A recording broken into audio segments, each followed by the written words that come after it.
Bismillahirrahmanirrahim. Assalamualaikum warahmatullahi wabarakatuh. Alhamdulillah. Iyyaka na'budu wa iyyaka nasta'in. Nahmaduhu wa nashkuruhu wa na'buduhu wa la nusyriku bihi syai'an abadan.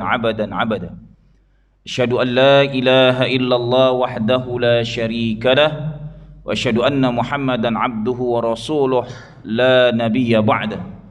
Allahumma salli wa sallim wa barik wa karrim wa azim ala maulana habibuna nabiyuna rasuluna Muhammadin sallallahu alaihi wasallam.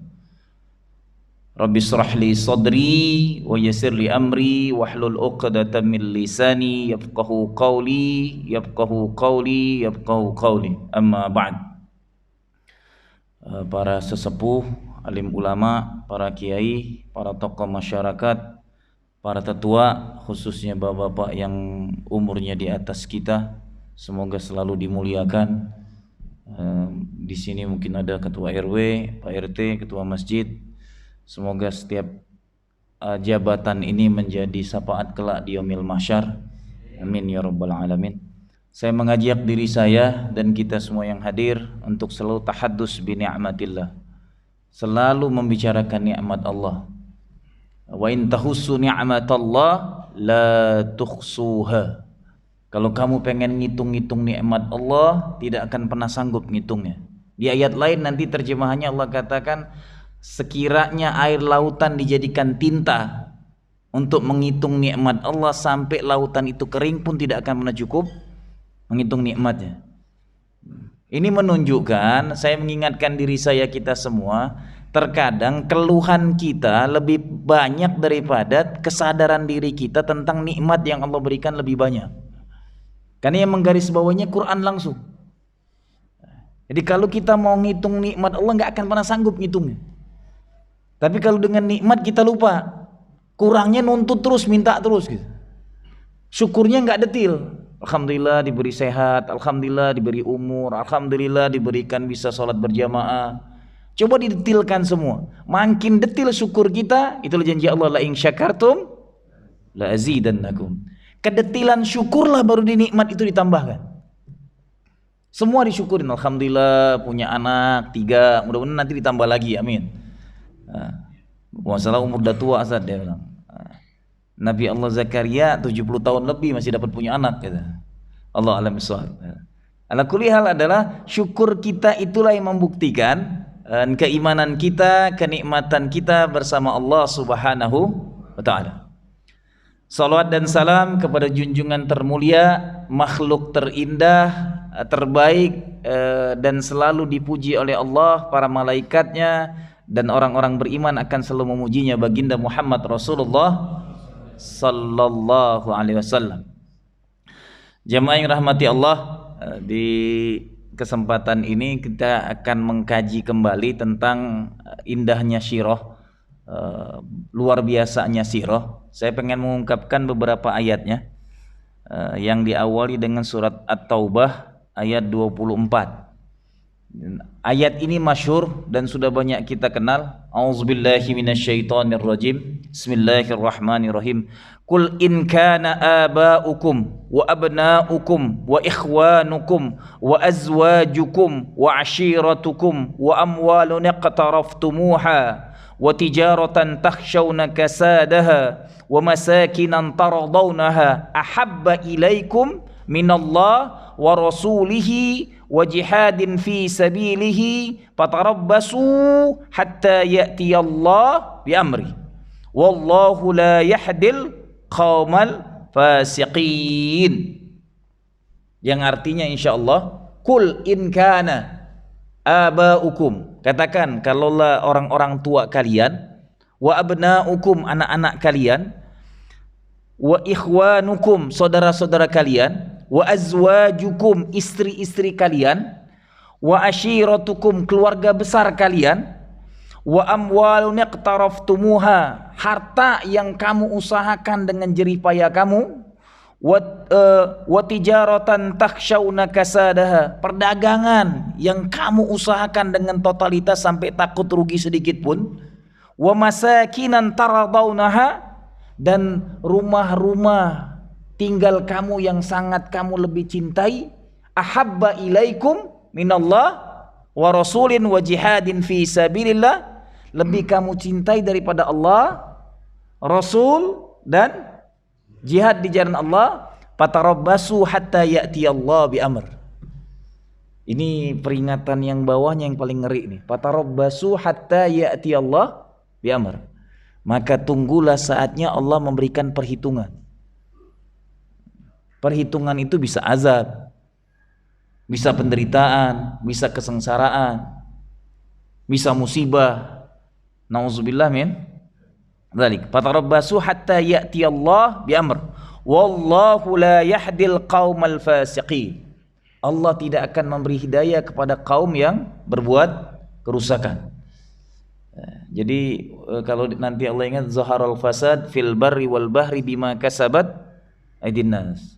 Telah tampak kerusakan di muka bumi ini hasil ulah tingkah laku tangan-tangan bima kasabat, kekuasaan tangan-tangan manusia.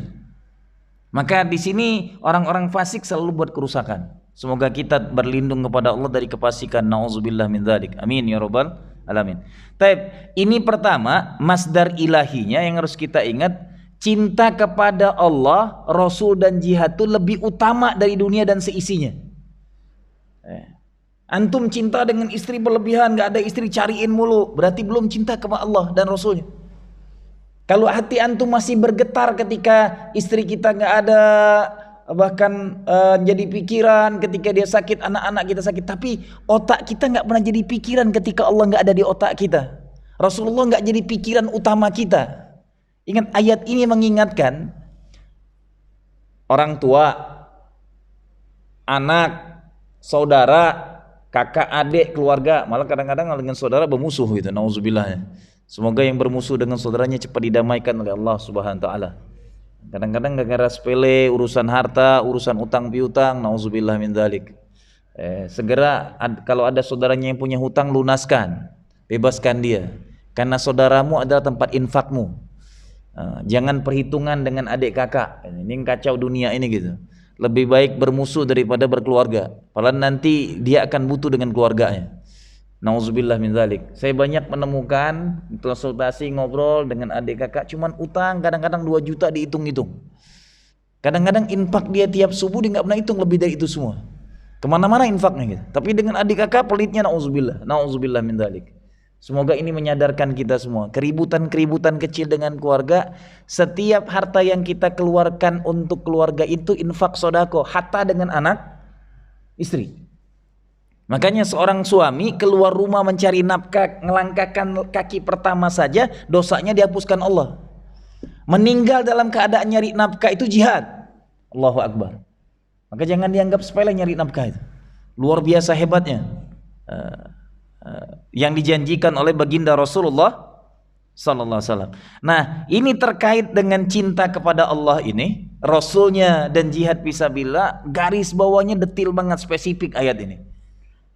Bahkan jarang sespesifik ini mengingatkan cinta itu. Kalau saya generalkan adalah apapun yang lebih kita cintai daripada Allah, Rasul, dan jihad fisabilillah, maka kita berlepas kepada Allah dan tunggulah azabnya. Nauzubillah min dzalik.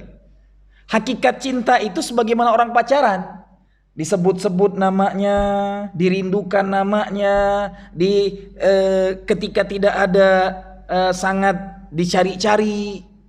Bahkan kalau orang pacaran itu nggak ketemu sehari pun rasa ada yang hilang, bergetar hatinya ketika sebut namanya, itu hakikat cinta.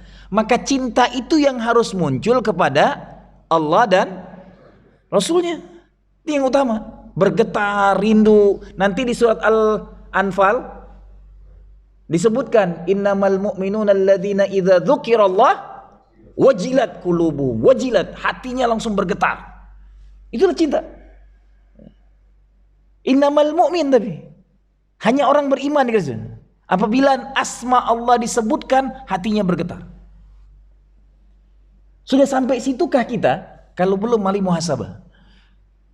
Karena hakikat cinta itu getaran batin, kerinduan yang luar biasa, keinginan yang menggebu-gebu untuk selalu bersama Allah dan Rasulullah SAW. Kenapa Abu Bakar sangat dicintai oleh Allah dengan majelisnya? Karena tidak ada makhluk yang mencintai Rasulullah melebihi Abu Bakar dalam segala aspek. Luar biasa disanjungnya. Fadilah mencintai Rasulullah itu Abu Bakar mendapatkan sanjungan dari para majelisnya malaikat. Tidak ada kekasih yang lebih dicintai oleh Abu Bakar, hatta anak istrinya pun dibuktikan oleh Abu Bakar. Makhluk yang paling mencintai Nabi melebihi makhluk di dunia ini seisinya adalah Abu Bakar Siddiq radhiyallahu anhu. Apapun dia berikan untuk Nabi, apapun yang dipinta. Harus diingat. Nanti ketika Rasulullah bersama Abu Bakar di Gua Thur, siapa yang mengirimin makanan terus? Asma binti Abu Bakar. Keluarga besarnya dihabiskan untuk Rasulullah. Hartanya dihabiskan untuk Rasulullah. Hidupnya dihabiskan untuk Rasulullah. Waktunya dihabiskan untuk bersama Rasulullah. Tidak ada sahabat yang bergandengan terus dari muda, dari kecil bersama Rasulullah yang tidak pernah terjebak dengan maksiat apapun. Dua orang ini. Maka Allah menyanjungnya luar biasa. Wajarlah ketika kecintaannya menggebu-gebu kepada Allah, hatta anaknya. Siapa yang dinikahkan dengan Rasulullah? Anak siapa yang dinikahkan dengan Rasulullah, Abu Bakar? Aisyah binti Abu Bakar. Tahukah antum berapa umurnya dinikahkan dengan Rasulullah? 9 tahun, jarak yang sangat jauh demi mengorbankan dirinya. Saking cintanya dengan Rasulullah. Ini bukan masalah apa, karena cintanya kepada baginda Rasul, anaknya pun diberikan. Yang bangsa Arab ngelihat tua banget gitu Pak suami. Kecintaan yang membuatnya seperti itu luar biasa. Maka makomnya tidak ada makhluk yang lebih mulia dari Abu Bakar di muka bumi ini. Derajat para nabi itu mulia. Setelah nabi, makhluk yang paling dicintai Allah adalah Abu Bakar Siddiq radhiyallahu anhu. Asbab cinta yang totalitas, tidak dia berikan semua kepada baginda Rasulullah sallallahu alaihi wasallam. Antum lihat nanti keluarganya, anaknya, istrinya, hartanya. Inilah konsep di surat At-Taubah ini, ayat 24, inilah yang dibuktikan oleh makhluk terbaik yang bernama Abu Bakar Siddiq radhiyallahu anhu. Dia berikan semuanya. Maka bahasa saya tolong diingatkan, cinta kepada Rasul itu akidah masalahnya. Kenapa akidah? Masuk dalam kalimat syahadatain. Wajar sampai ini, kalau kita salah memaknainya bahaya nih. Kan nanti banyak banget fadilah, keutamaan macam-macam. Tapi kita tidak pernah mengkaji keutamaan Rasulullah SAW dan bersalawatnya. Karena bagian tidak sah syahadat kalau cuma mengucapkan asyhadu alla ilaha illallah. Harus disebutkan wa asyhadu anna Muhammadar Rasulullah, baru sah syahadatnya. Ini kalimat tauhid. Kalimat syahadatain. Pondasi dasar seorang muslim syahadatain. Baru dia akui dia muslim karena dua kalimat ini. Kok setelah bersyahadat, kadang cinta dengan Allahnya luar biasa, ke Rasulnya turun derajatnya. Al-Quran ngingetin, Allah dan Rasul kekasih utama. Batinia kita, zohiria kita, pribadi kita, tambatan hati kita, sebutan kita. Artinya zikir kita tuh gak lepas ke zikir kepada Allah dan sholawat kepada Nabi. Yang gak pernah berhenti. Zikir kepada Allah dan sholawat kepada Nabi. Bagian daripada cinta, sakral banget ini. Jadi bab cinta yang utama hanya dua inilah, Allah dan Rasulullah sallallahu alaihi wasallam. Bahkan Umar ketika bergandengan tangan dengan Rasulullah berjalan, ya Rasulullah, kepada siapa yang harus aku mencintainya? Engkau mencintaiku maka engkau akan bersamaku di surga. Maka Rasulullah membicarakan itu kepada Umar, aku berdeklarasi, aku ucapkan hari ini ya Rasulullah, aku mencintaimu melebihi segalanya. Maka kata Rasulullah sambil dipegang oleh baginda Rasulullah Umar bin Khattab, engkau akan bersamaku di jannahku. Allahu Akbar. Enak banget mereka masuk surga, cuma deklarasi langsung masuk surga. Bahkan banyak cara sahabat tabaruk mencintai Rasulullah berlebihan tuh banyak caranya dalam sirah. Yang dulu ketika ceramah saya sampaikan bagaimana seorang sahabat yang sampai membuat dramatisir di masjid itu luar biasa, ada yang menangis segalanya. Sampai Rasul buka baju, cambuk cuman pengen nyium badannya doang. Setelah cium badannya, dia langsung kata Rasul, innahu fil jannah. Luar biasa, berbagai macam. Bagaimana sahabat-sahabat dahulu luar biasanya cinta kepada baginda Rasulullah sallallahu alaihi wasallam. Bahkan salah satu ulama karismatik yang kita kaji semua hadisnya adalah Imam Bukhari. Cintanya luar biasa kepada Rasulullah. Meriwayatkan hadis itu nggak gampang. Dan orang yang menginfakkan hidupnya lebih dari 40 tahun mencari hadis kemana-mana. Ingat, Imam Bukhari ini bukan keturunan Arab, bukan nasab Bani Arabiyun, bukan nasab, diperluas lagi, bukan nasab Jazirah Arabia, bukan dia. Dia nasabnya masuk ke wilayah Eropa, Bukhara, yang sekarang Tajikistan, Kirgistan daerahnya, Kazakhstan, wilayah itu, wilayah bekas jajahan Uni Soviet, masuknya Eropa. Nggak ada nasab Arabnya, nggak ada sama sekali. Tapi dia infakkan semua hidupnya untuk mencari berbagai macam hadis itu, perkataan dan perbuatan Nabi. Dia kumpulkan yang luar biasa. Sampai hari ini siapa yang tidak mengutip satu hadis pun kecuali dari kitab yang paling mutafakun alaih, paling sahih, kitabnya Imam Bukhari. Luar biasa pahalanya ngalir tiap detik. Ceramah, kajian, disertasi, skripsi, buletin, majalah, koran, apapun, dimanapun membicarakan hadis, mengutip sebagian besarnya dari kitab Bukhari. Hadis sahihnya di kitab Bukhari itu cuman 7.563 hadis. Hadis sahih. Yang direwetkan 200.000 hadis. Yang direwetkan oleh Imam Bukhari. Ada yang sampai membutuhkan waktu 40 tahun satu hadis. Menelusurin satu demi satu, didatangin dengan detail. Maka mohon maaf dengan sangat, saya sangat tidak setuju di akhir zaman ini hanya ada ulama kajian kitab, kepala perpustakaan, nanti di ujungnya semua hadis disohikan oleh Syekh Al-Albani. Saya sampai ngomong ini ulama ahli kitab, memang kepala perpustakaan, tapi tolong hargain 9 ulama hadis itu meriwayatkan hadis dengan mendatangin satu persatu ulamanya. Perawi-perawinya detail banget. Bahkan ada ulama yang mereka itu, para Imam Bukhari ini kalau meriwayatkan hadis lebih intelijen daripada Intel. Dilihat nih, saya misalnya pergi ke masjid periwayat hadis, bawa kuda di zaman itu, ditambat nggak kudanya, diikat nggak kudanya. Ketika kudanya tidak diikat, dia bilang kudanya aja nggak ikat, tambah lagi hadis, maka hadis ini ghairul mursalat, tidak terikat, dhaif, langsung turun derajatnya. Cuman masalah nggak ngikat doang. Sudah ke masjid 5 waktu, ibadahnya soleh luar biasa hebat, gara-gara nggak menambatkan kuda, lepas. Sedetil itu sampai akhir zaman kita terima hadis ini disohikan oleh seorang ulama akhir zaman, hanya kajian kitab. Sohinya kitab Bukhari itu sudah mutafakun, disepakatin oleh ulama sedunia, selesai. Nggak usah lagi ditambahin. Yang ini belum tentu ulama sedunia sepakat dengan beliau ini sendirian. Jelas. Sekarang dikutip di mana-mana gitu. Terkadang ada sebagian kita pun ngikut-ngikut. Kalau nggak disohikan Al-Albani, hadis ini nggak sohi. Nauzubillah min zalik. Nggak. Sudah, kitabnya udah beres. Ittifaq ulama jumhur fil alam. Semua ulama di muka bunda ittifaq ada 9 kitab hadis dan 6 kitab sahih. 9 kitab hadis, 6 kitab sahih. Udah jelas sudah.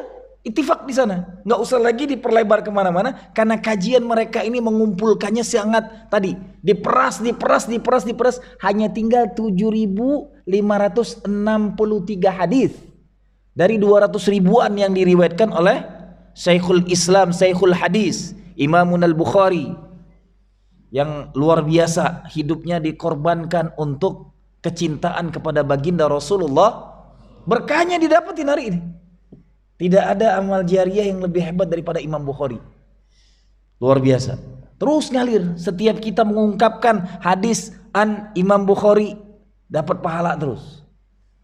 Semoga beliau bersama kekasihnya baginda Rasulullah SAW. Dan kita yang mendoakannya pun semoga kelak akan bisa ittiba para Imam Bukhari dan bisa mengikuti langkah mereka, bisa berkumpul dengan baginda Rasulullah SAW.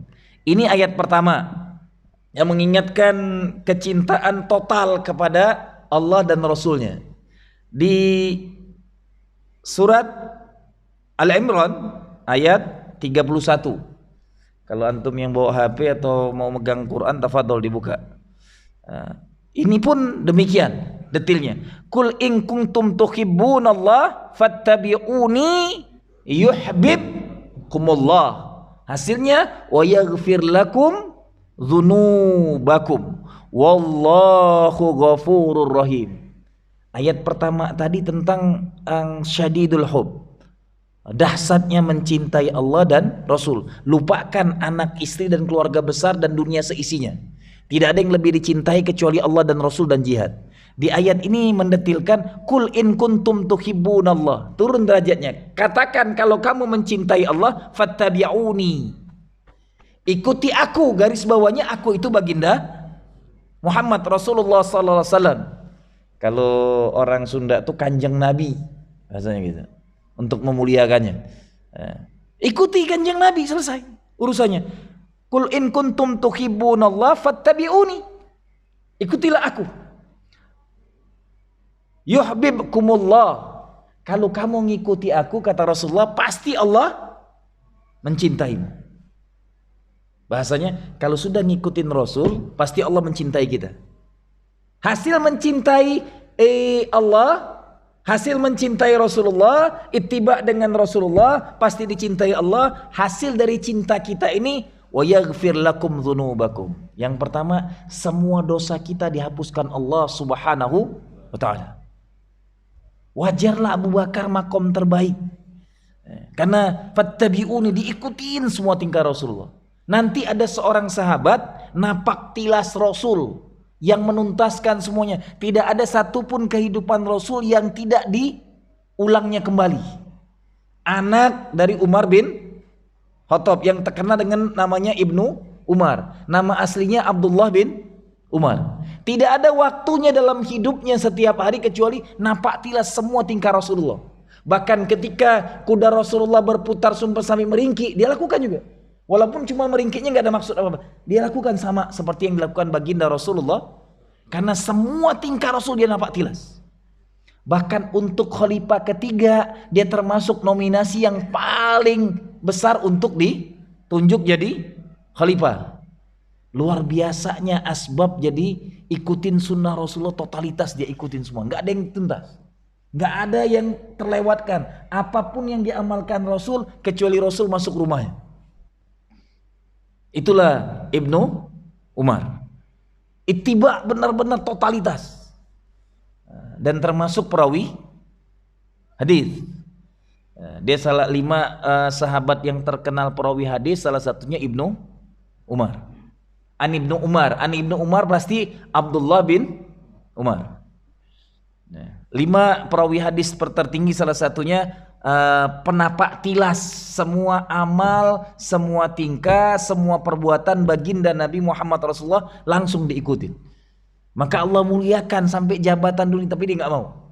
Bahkan ketika Ali dengan Abu Sufyan perang, yang didatangin pertama oleh Ali itu ke rumah Ibnu Umar, minta dukungan.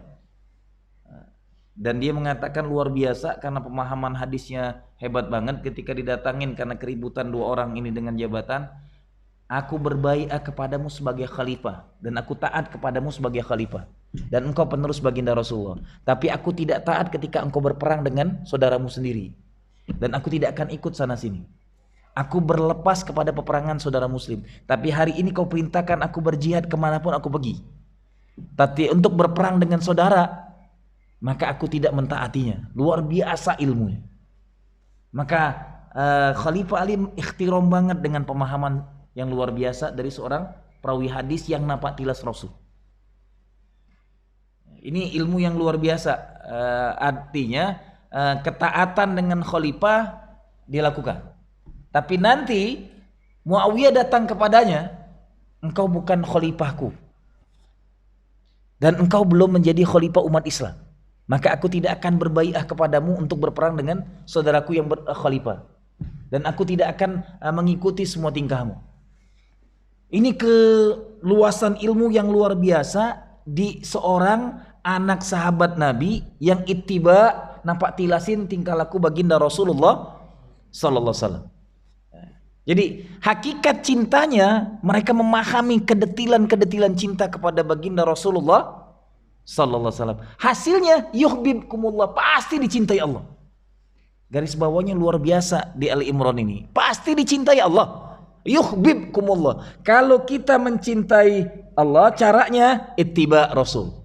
Ikuti baginda Rasulullah sallallahu alaihi wasallam. Pasti dicintai Allah, semua dosa kita dihapuskan Allah, yang ujungnya Masya Allah, Allah garis bawahi, wallahu ghafurur rahim. Sesungguhnya Allah maha pengampun dan maha rahim, maha kasih sayang. Di bawah ayatnya, kul ati Allah war rasul fa in tawallau fa innallaha la yuhibbul kafirin. Ayat 32-nya.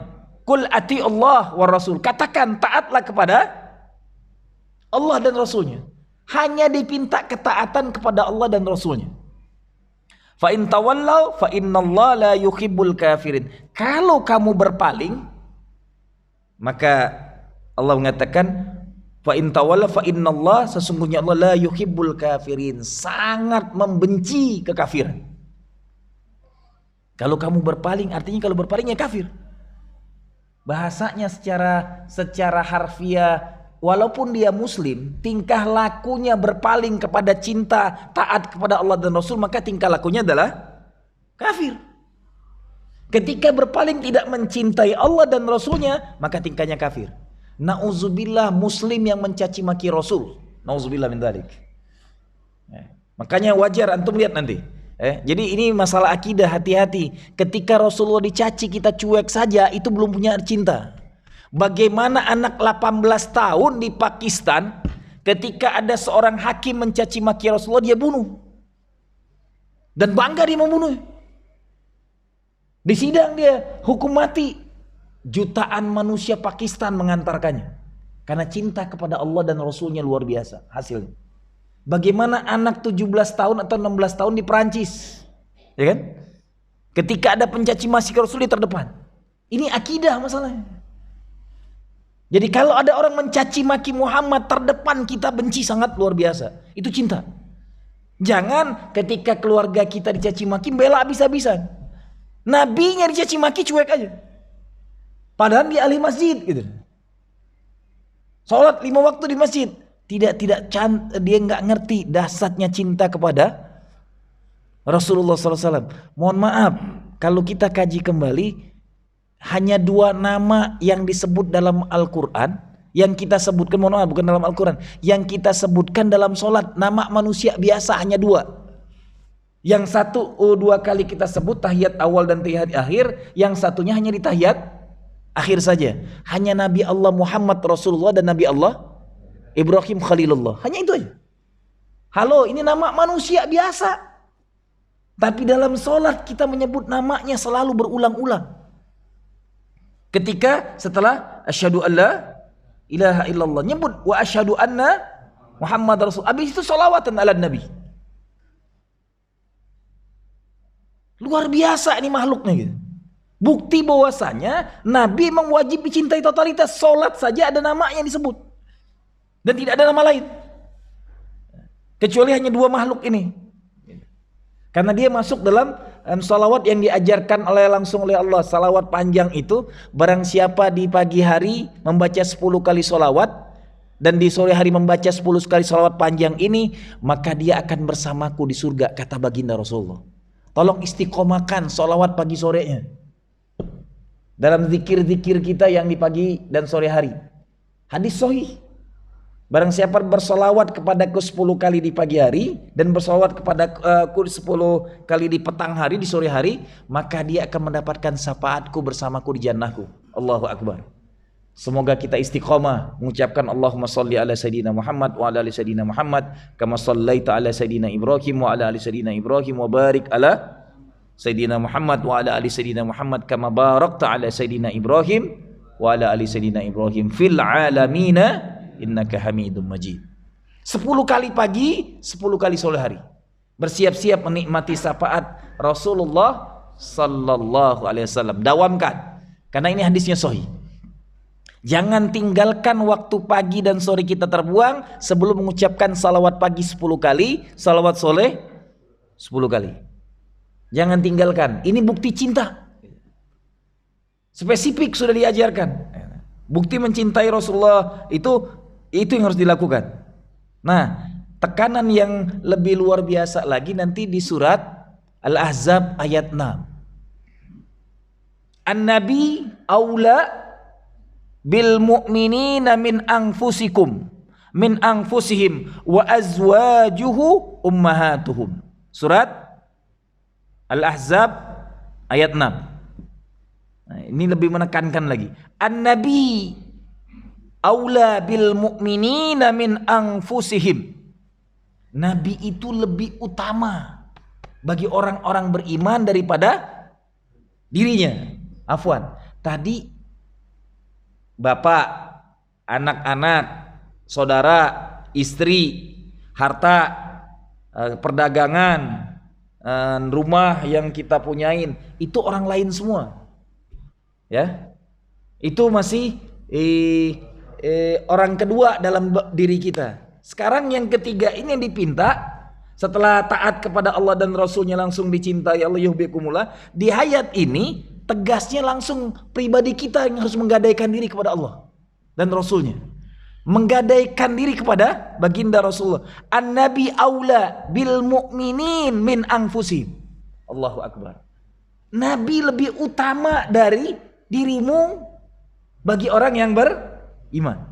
Jadi kalau kita nggak beriman, nggak mengutamakan Nabi. Jadi gadaiannya adalah tidak penting diri kita ini kecuali lebih penting Nabi. Maka yang ngerti membela Nabi itu luar biasa. Izzah Islam. Ayatnya ini. An-Nabi aula. Bahasanya aula itu lebih utama, lebih awal, lebih didahulukan, lebih prioritas. Tidak ada yang lebih prioritas bagi orang beriman daripada dirinya. Mansukan nih. Anak, istri, keluarga mansuh. Ayat Taubah 24 dimansukan oleh ayat ini. Tutupnya lah lebih spesifik lagi. Diri ente aja gak ada harganya. Diri saya ini gak ada harganya. Kecuali mencintai Rasulullah SAW. Allahu Akbar. Jadi tahapannya yang pertama mengingatkan. Kul in kana. Awalnya ayatnya itu. Katakan kalau kamu mencintai anak-anakmu, orang tuamu, istrimu, keluargamu, semua disebutin seisi dunia ini. Yang pertama ngingetin itu. Udah, tinggalin cinta itu milik Allah, Rasul dan jihad. 3 syaratnya. Nanti kul ati Allah.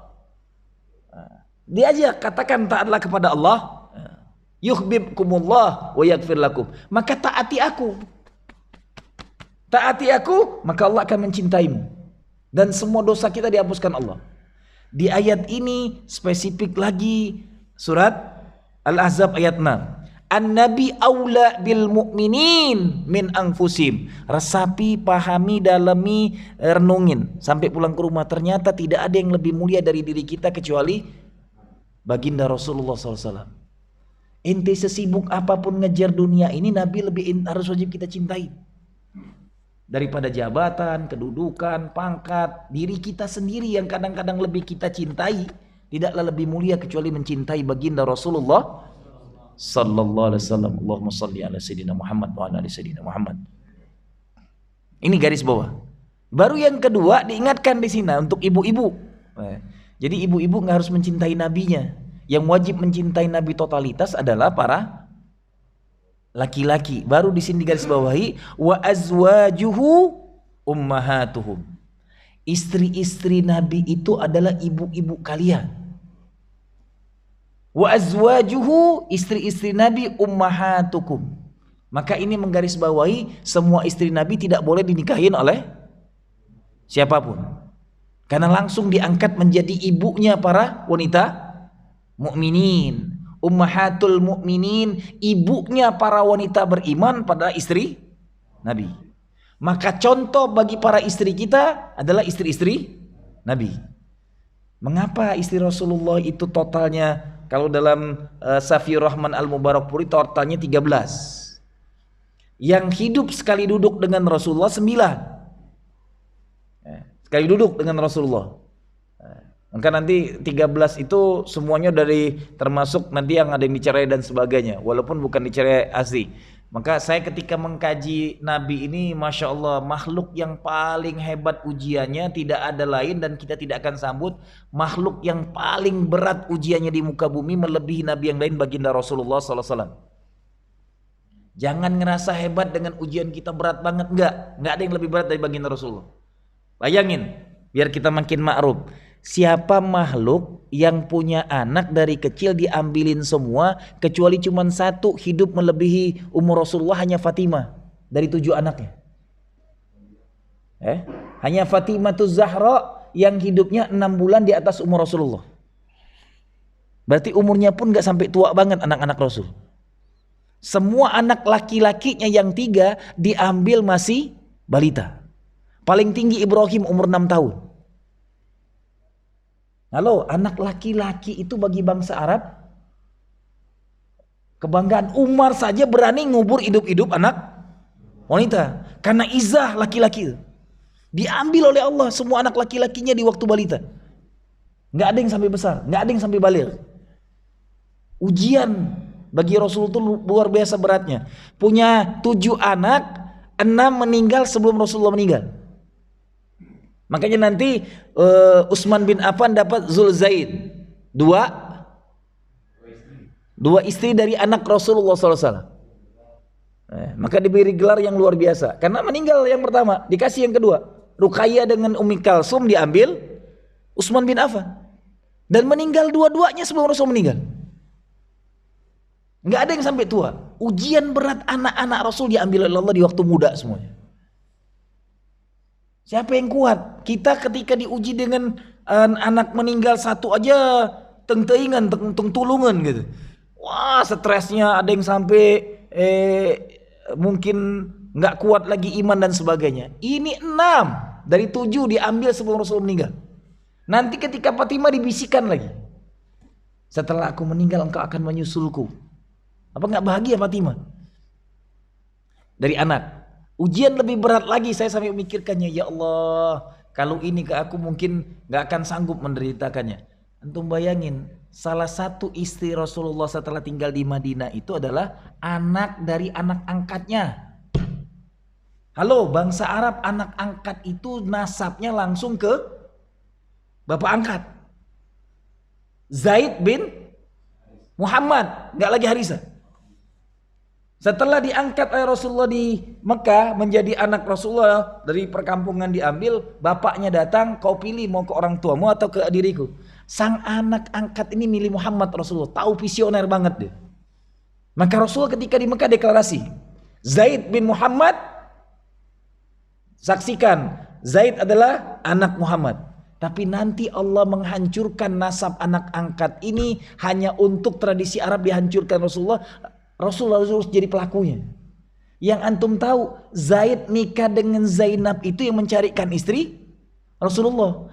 Anak angkat Rasulullah menikah dengan Zainab. Zainab itu sudah serumah dengan Rasulullah selama ini. Datang ke rumah tiap minggu, tiap hari, tiap waktu. Anak Zainab dibesarkan Rasulullah yang nanti jadi panglima perang. Usama bin Zaid. Itu anak dari anak angkatnya. Yang nanti anak ini tinggal dengan Rasulullah karena ibunya dinikahi Rasulullah. Anda membayangkannya, ya Rabbi, kuat nggak itu mental kita seperti itu beratnya Rasulullah? Yang anak kandung dalam bahasa orang Arab, anak angkat itu anak kandung, yang hidup bersama dia harus dinikahin. Antum tinggal dengan mantu antum, gitu. Yang masih hidup anak ente, gitu. Paham? Ini gampangnya gitu. Anak kita masih hidup, istrinya itu bagian daripada hidup kita. Disuruh dinikahin. Sanggup? Hatta baginda Rasulullah awalnya nggak sanggup. Nanti ditegur oleh Allah dalam Al-Quran. Sampai Al-Quran mengulangi. Kenapa engkau berpaling daripada perintah Allah ini? Berat masalahnya. Jadi ada hal-hal yang Masya Allah wajar ya, Nabi Amul Hazm paling berat penderitaannya bagian Rasulullah. Yang harus melakukan prakteknya langsung Rasul. Untuk menghancurkan nasab anak angkat yang tidak mewarisi sama sekali. Putus di situ. Nggak ada hubungan sama sekali. Dengan dinikahinya anaknya Zaid tadi, ada istri Zaid tadi, maka putuslah nasab di selama ini dikenal orang Arab, anak angkat itu sama dengan anak kandung. Artinya halal dinikahi anak lain. Udah selesai. Untuk memutus ilmu orang Arab yang salah sepanjang ini hidupnya. Tapi prakteknya harus baginda Rasul. Allahu Akbar. Ana sampai mikir berkali-kali hadis ini. Ya Allah, alangkah berat hidupnya. Yang kita cuma bayangin enak jadi nabi, kekasih Allah. Enggak. Praktek-praktek yang sangat berat itu Rasul semua nanggungnya. Ujian-ujian berat dalam hidupnya itu tidak mungkin semua orang bisa menanggungnya. Hatta nabi-nabi terdahulu pun tidak sesabar baginda Rasulullah. Luar biasa. Ada penolakan awalnya, tapi dengan berat hati akhirnya dinikahi Rasulullah. Yang saya memikirkan selama baca sirah itu, Allah Karim, beratnya anak sendiri tinggal di rumah, setelah itu harus diumumkan dinikahi. Yang selama ini udah berinteraksi gitu, dengan dia, hidup bersama dia, tinggal bersama dia, sudah kalau bahasa kita sekarang udah cium tangan, karena sudah tadi udah anak sendiri, udah muhrim, udah mahramnya, sebelum ada ayat yang membatalkan semua ini. Mahram dibatalkan, anak angkat tidak ada artinya setelah Rasulullah menikahinya, selesai. Maka semua anak angkat di muka bumi tidak mewarisin harta bapak angkatnya. Itu hukumnya langsung baginda Rasulullah yang praktek. Maka Anda mengingatkan kepada kita hebatnya Rasulullah. Ujian Rasulullah itu tidak sebanding dengan makhluk di muka bumi ini apapun. Bahasa kayak setetes air yang turun ke muka bumi, kalau kita ngerasa itu adalah ujian terberat, itu baru setetes doang. Tidak ada makhluk yang ujiannya lebih berat dari baginda Rasulullah. Antum bayangin, siapa yang sanggup hidupnya diusir dari kampungnya sendiri, mau dibunuh oleh nasab dia sendiri, pamannya yang paling gotol gitu, paling biadab gitu. Sampai Allah abadikan dalam surat Tabbat yada Abi Watab, paman kandungnya, tolong saudara, nasab saudara dengan bapaknya yang bernama Abdullah, senasab ini. Musuh bebuyutan pengen bunuh keponakannya gitu. Harus diusir dari kampungnya. Berbondong-bondong semua akan bunuhnya. Bagaimana rasanya kalau kita tinggal di sini, dikucilkan, mending kalau cuma dikucilkan, diembargo. Nggak boleh berhubungan dengan siapapun, nggak boleh berinteraksi selama 3 tahun lebih. Tahun embargo kepada Rasulullah dengan yang beragama Islam. Sampai mereka tidak ada makanan kecuali dedaunan kering. Luar biasa. Kalau kita buka lagi sirah akan menangis membacanya dengan membayangkan luar biasanya Rasul. Harus mencari tempat hijrah kemana-mana, ngutus sahabat ke sana ke sini, hanya untuk mencari bagaimana keluasan dakwah ke depan, hanya untuk izul Islam. Jadi wajarlah kalau antum pahami kenapa kita harus mencintai Rasulullah melebihi diri kita, karena pengorbanan Rasulullah bukan cuma untuk Islam, tapi untuk Allah dan untuk izahnya. Semua dia gadaikan untuk agama ini. Maka ketika kita muslim, gadaikan diri kita dengan baginda Rasulullah sallallahu alaihi wasallam. Nanti dikuatkan lagi dengan hadis-hadis yang diriwayatkan oleh Anas bin Malik, perawi hadis terbanyak. Kenapa Anas terbanyak perawi hadis? Dari 5 perawi hadis itu makomnya paling tinggi. Karena Anas bin Malik salah satu pembantu Rasulullah yang tinggal dengan Rasul, hidup dengan Rasul, setiap hari bersama Rasul. Anas bin Malik perawi hadis terbanyak. Di sini dikatakan oleh Anas bin Malik, Anas qala Rasulullah sallallahu alaihi wasallam, la yu'minu abdun fi hadisin Abdul Waris rajulun hatta akuna ahabbu ilaihi min ahlihi wa malihi wan nasi ajma'in. Ya Masya Allah, tidak beriman seseorang di antara kamu sampai Rasul lebih dicintai daripada hatta akuna ahabbu, sampai kamu mencintai ilaihi min ahli, dari keluarganya, wa malihi, dari hartanya, wan nasi ajma'in, dari seluruh manusia. Di hadis kedua, an Anas bin Malik qala Rasulullah sallallahu alaihi wasallam, la yu'minu ahadukum hatta akuna ahabba ilaihi min walidihi wa waladi wan nasi ajmain. Tidak beriman kepada Allah di antara kamu sekalian sampai Allah lebih cintai dari dirinya, dari keluarganya, dari anak-anaknya, dari semua makhluk di muka bumi ini. Ini hadis di kitab Bukhari, saya ambilkan hadis nomor 44 dan 45 dari kitab Bukhari yang tebal. Saya buka, Masya Allah, dukungan hadisnya kuat, langsung dari lisan Rasulullah untuk menguatkan 3 ayat tadi. Maka mencintai Rasul itu melebihi segala isi dunia dan seisinya. Garis bawahnya yang terakhir baru, kenapa nanti di Al-Ahzab ayat 56-nya baru kita diajak banyak-banyak bersolawat, innallaha wa malaikatahu yusalluna ala nabi. Setelah pelajari dulu, pahami dulu ayat 6-nya. Kenapa harus banyak bersolawat kepada Nabi? Karena keutamaan tadi. Nah, di kitab ini luar biasa nih. Ana bacakan di kitab Fikih Sunnah. Pas saya buka, ada seorang sahabat yang bertanya kepada Rasulullah, sampai jam berapa? Jangan kelewatan jauh.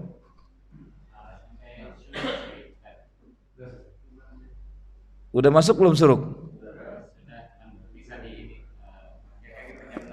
Jam suruk 5.33 ya. 5.33 jangan langsung sholat saat terbit matahari. Kasih waktu 10 sampai 15 menit. Janganlah, ini banyak juga habis ketika bunyi langsung sholat. Saat lagi terbit matahari itu waktu yang makruh. Makanya ada 3 waktu yang dimakruhkan untuk sholat: saat terbit matahari, saat matahari lagi panas-panasnya sebelum azan zuhur. Itu waktu makruh sholat. Saat terbenam matahari. Makanya tidak ada sholat sunnah ba'diyah subuh dan tidak ada sholat sunnah ba'diyah asar. Karena waktu yang terlarang untuk sholat. Nah, banyak di masjid-masjid pas bunyi itu langsung sholat. Itu baru mau terbit. Ketika bunyi itu sholat subuh udah nggak boleh lagi. Tunggu, cahaya lagi naik-naiknya tuh. Sekitar 10 sampai 15 menit. Amannya selalu saya ngambilnya 15 menit. Baru sholat. Itu gambarannya. Jangan sampai cepat-cepat isyraq pengen cepat balik gitu. Kopi udah nunggu, angetnya udah hilang kan tadi bilang. Si goreng. Saya bacakan artinya saja biar nggak terlalu panjang, karena ayat hadisnya panjang. Rawahu Tirmizi, jika telah lewat 2/3 malam, Rasulullah SAW pun bangun lalu sabdanya, hai manusia, zikirlah kepada Allah, zikirlah kepada Allah, dan zikirlah kepada Allah. Telah datang tiupan pertama, hayya nafir, diiringi tiupan kedua, telah datang maut dengan segala bawaannya, telah datang maut dengan segala bawaannya. Lalu saya bertanya, ya Rasulullah, saya sering membaca salawat bagi Anda, maka berapa bagian saya bergunakan waktu untuk salawat itu? Ujar Nabi, berapa yang kamu sukai? Bagaimana kalau 1/4 dari waktuku? Ujar sahabat ini, berapa yang kamu suka? Jika lebih maka lebih baik. Tanyanya lagi sahabat, bagaimana kalau separuhnya? Ujar sahabat nih, jika itu maka tetapi bila kau lebih jika kau mau suka akan lebih baik dan lebih banyak, maka lebih baik lagi jika kau pengen menambahkannya.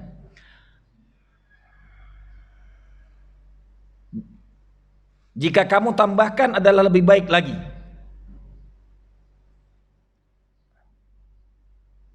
Kataku akhirnya, akan kugunakan seluruh waktuku tersedia ini buat membaca salawat untukmu ya Rasulullah.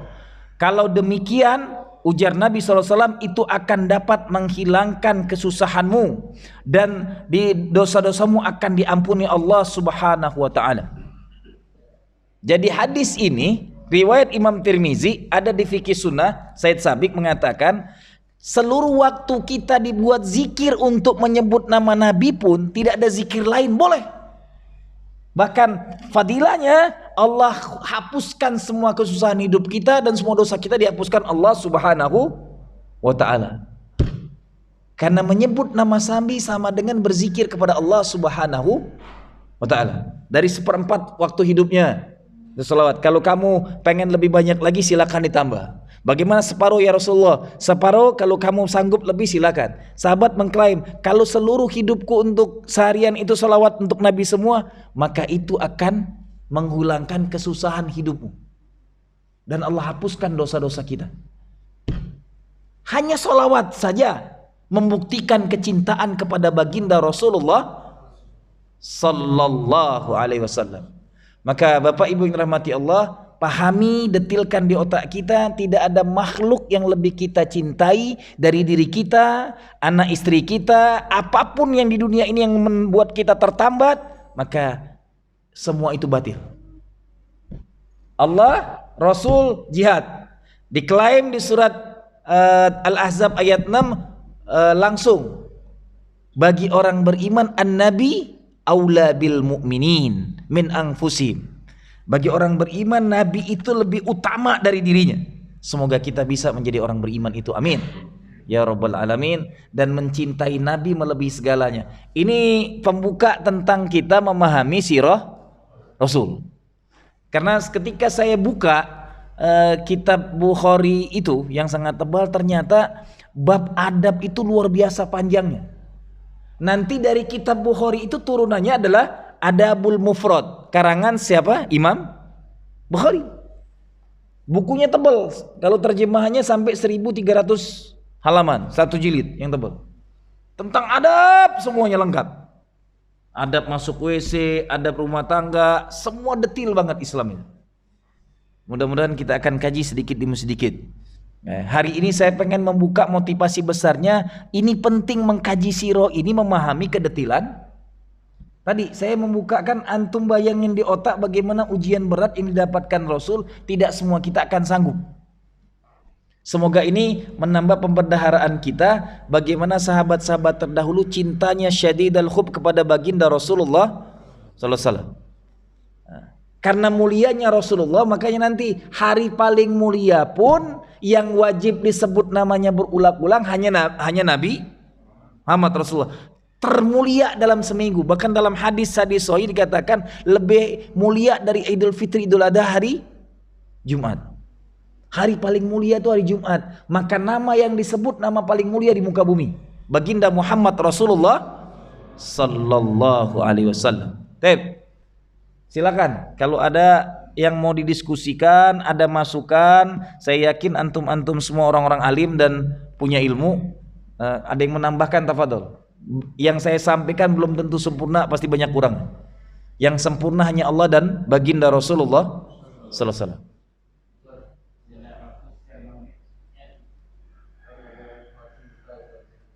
Ya, nah ini paling berat nih, cinta-cinta nih.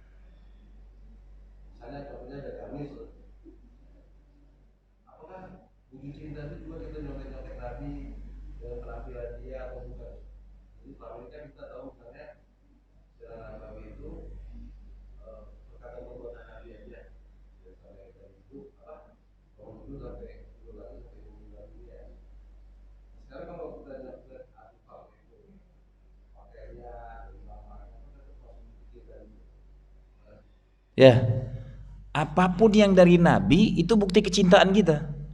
Emang kadang-kadang membuat kita makin ngerasakan kedekatan itu ketika tahu bagaimana kehidupan Rasul. Itu membuat totalitas yakin kita kepada Rasul lebih maksimal lagi. Oh, ternyata pakaian Rasul seperti ini.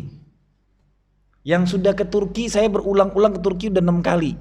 Setiap masuk ke museum Topkapi, itu luar biasa, pedang Rasulullah itu sangat ada sedotan. Rasul tuh di situ di museum Topkapi itu tongkat Rasul, pedang Rasulullah, satu pedang emas, satu pedang perangnya.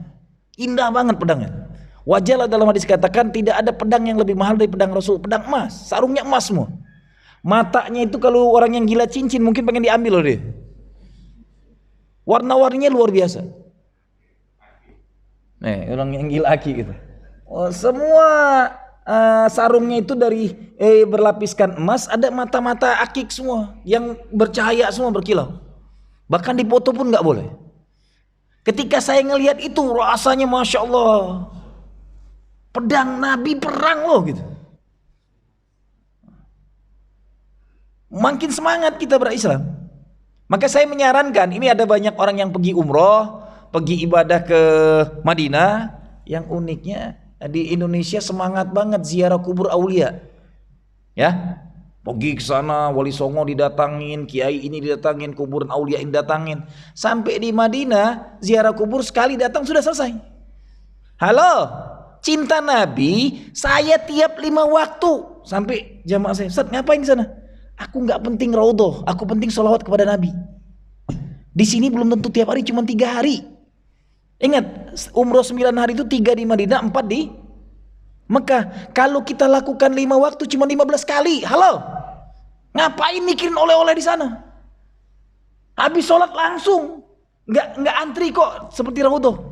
Saya ngomong, nggak penting raudhah kalau ketemu Rasulnya, karena kata Rasulullah apa? Sholawat kepada Nabi dimanapun sampai. Lah ada di kotanya, ngapa nggak didatangin terus? Kok ente di Indonesia semangat banget ziarah kemana-mana? Ini kuburan aulianya aulia, ada dengkotnya aulia gitu. Tidak ada aulia yang lebih mulia daripada baginda Rasul. Maka sampai sana datang pertama, saya nggak kemana-mana, langsung ke kuburnya dulu. Baru saya sholat. Itu bukti kita lebih utamakan Nabi daripada diri kita. Korbankan semua waktu lain. Habis sholat, saya pergi setiap 5 waktu. Sampai jam ikut, Ustaz, sedetil itu. Ente mau ikutin, nggak usah ribut. Ente bilang. Ini saya pahami. Bukti tadi, bahasanya kalau cuman ngomong doang enak. Prakteknya yang kita butuh dengan cinta kepada Nabi. Lihat. An-Nabi aula bil mu'minin. Jelas? Lebih utama dari diri kita, datangin dia. Sampai di sana ada kan hadisnya. Assalamualaikum ya Nabi Allah. Assalamualaikum ya Habib Allah. Assalamualaikum ya Wali Allah. Assalamualaikum ya Rasulullah. Cukup mengucapkan salawat saja. Allahumma salli ala Sayyidina Muhammad wa ala Sayyidina. Walaupun dengan askar, roh ilahuna. Ente aku lagi selawat disuruh diusirin mulu. Askarnya aja yang babgo, gue bilang. Kita cuma pengen sholawat, dikatain berdoa, enggak, sholawat ke mana? Saya nadab kuburannya cuma sholawat. Kuburan termulia di muka bumi, kuburan Nabi Muhammad Rasulullah yang kelak ngasih syafaat. Maka mohon dengan sangat jamaah yang dirahmati Allah, kalau lagi umroh enggak ada yang lebih prioritas kecuali datang ke kuburan Nabi. Dan mintalah di depan kuburan Nabi itu kematian paling mulia, mati di Madinah. Amin. Semoga kita dicabut nyawa di sana. Sudah itu dikuburkan di Baki. Yang meninggal dikuburkan di Baki bebas azab kubur. Saya selalu sampai sana. Sampai ada ketika di mobil itu Mutawif ngomong, siapa yang pengen meninggal sini nunjuk tangan duluan. Orang takut mati, ya aku bilang, ente kalau tahu fadilahnya luar biasa. Tidak ada yang bisa dibebaskan dari azab kubur kecuali yang meninggal di Baki karena doa Rasul. Jadi jangan minta, ya Allah cabut nyawaku di mana? Ya Allah detilkan cabut nyawaku ketika lagi umroh ke Madinah dan meninggal di Madinah. Siapapun hari ini yang meninggal di Madinah, disolatkan di Masjid Nabawi, dikuburkannya pasti di Baqi. Sampai hari ini. Dan mudah-mudahan kita bisa meninggal di sana dikuburkan di Baqi. Amin. Ya Rabbal Alamin. Saking luar biasanya. Karena yang memuliakan Baqi, yang mendoakan Baqi baginda Rasul. Dan Rasul yang memintakan dibebaskan semua azab kubur. Saya mikirnya jangankan didoakan di situ, Baqi itu kuburan para istri Rasul, kuburan sahabat mulia, bisa dikubur situ aja bersyukur luar biasa gitu. Orang-orang yang nggak diazab oleh Rasul lagi, tambah lagi diberikan reward lagi. Yang meninggal di sana pasti dibebaskan azab kubur. Bukti kecintaan Rasulullah datang ke sana bagian daripada kita pengen tahu cirohnya. Bagus Pak. Malah ajakin anak-anak kita. Saya contohkan yang pernah saya sampaikan. Antum bayangin ketika orang yang belum pernah ke Mekah ke Madinah sama sekali, jadi imam di masjid. Saya berangkatkan umrohnya. Hampir 80 tahun umurnya jadi imam di kampung. Setelah sampai sana nangis-nangis, ini yang kurindukan selama ini. Mimpin jamaah sholat 5 waktu, tapi belum menyaksikan hakikat Islam yang benar, belum datang ke kuburan Rasul. Sampai di sana meluntung. Ini yang sadar diri itu. Kita ini kadang-kadang datang ke kuburan Rasul cuek aja. Cinta kepada Nabi itu nangis di sana harusnya, keluar air mata. Karena lebih utama dari diri kita. Tidak ada makhluk yang lebih dicintai bagi diri kita kecuali baginda Rasulullah. Tambah lagi ada artefaknya, ada apa. Harusnya semangat semua kita ke sana, mendatangi, ajak anak-anak kita, ajak keluarga. Bagian daripada makin ngelihat buktinya, makin kuat keimanan kita kepada baginda Rasulullah sallallahu alaihi wasallam. Itu Bapak. Yang paling utama, perbanyaklah selalu setiap hari tadi hadisnya salawat kepada Nabi Muhammad sallallahu alaihi wasallam. Wallahu a'lam bishawab. Ana belum tentu lebih baik kita saling mendoakan semoga kita bisa dawam bersalawat kepada Nabi. Amin ya Rabbal Alamin. Cukup? Jazakumullah khairan jaza. Kita tutup dengan doa kafaratul majlis. Subhanakallahumma wa bihamdika asyhadu an la ilaha illa anta wa astaghfiruka wa atubu ilaik. Billahi taufiq wal hidayah wal ridha wal inayah. Aqulu qawli hadha wa astaghfirullahal azim. Wassalamu alaikum warahmatullahi wabarakatuh.